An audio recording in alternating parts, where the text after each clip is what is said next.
இங்க எல்லாரும் வேலைக்கு போறோம். நான் வேலைக்கு போறேன். நாங்கலாம் எங்களோட இதெல்லாம் சொல்லுவாங்க, "அந்த பொண்ணு வேலை செய்யுதுப்பா, பரவாயில்லப்பா. ஹஸ்பண்டுக்கு ஹெல்ப்பா இருக்கு." அப்படின்னு சொல்லுவாங்க. ஆனா வீட்ல இருக்கிறவங்க எவ்வளோ இது தெரியுங்களா? இப்போ உதாரணத்துக்கு எங்க அண்ணி, ஆ வீட்டு வேலையும் பார்த்துப்பாங்க, பிள்ளைங்களையும் பார்த்துப்பாங்க. அப்போ அப்படியே கிளீன் பண்ணிக்கிட்டே இருப்பாங்க.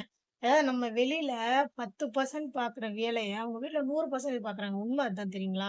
ஒட்டடை அடிக்கிறாங்க, பெருக்குறாங்க, மாப் அடிக்கிறாங்க, இத சுத்தம் பண்ணு, அத சுத்தம் பண்ணு ஏதாவது ஒண்ணு பண்ணிட்டே இப்ப நம்ம என்ன பண்றோம் வேலைக்கு போவோம். அப்புறம் லஞ்ச் ஹவர்ல கொஞ்ச நேரம் அப்படியே பார்ப்போம். அப்புறம் மறுபடியும் அவங்களுக்கு அப்படி இல்லங்க. காலையில டிஃபனு, அது முடிஞ்சுது. மறுபடியும் மதியம், அது முடிஞ்சு மறுபடியும் சாயந்தரம் டீ, காஃபி, மறுபடியும் நைட்டு. அது வந்து ஒரு ரெஸ்ட்டே இல்லாத ஒரு இது. ஆ நானும் கொஞ்ச நாள் வீட்ல இருந்திருக்கேன். வீட்ல இருக்கும்போது நானும் வேலைக்கு போறேன், ஹெல்ப் பண்ணிட்டு தான் போவேன். இருந்தாலும் அது அதுவரைக்கும் கச்ச கச்சன்னு இருந்த வீடு திடீர்னு சைலண்ட் ஆயிரும். யாருமே இருக்க மாட்டாங்க. ஆமா அந்த டிவி, அந்த ஃபோன் அது மட்டும் தான். ஆனா ஈஸியா சொல்லிர்றேன். உனக்கு நான் வீட்ல உட்காந்துட்டு டிவிய பார்க்குறேன், ஃபோன பார்க்குறேன். வேற என்ன நீ பண்ற? அப்படின்னு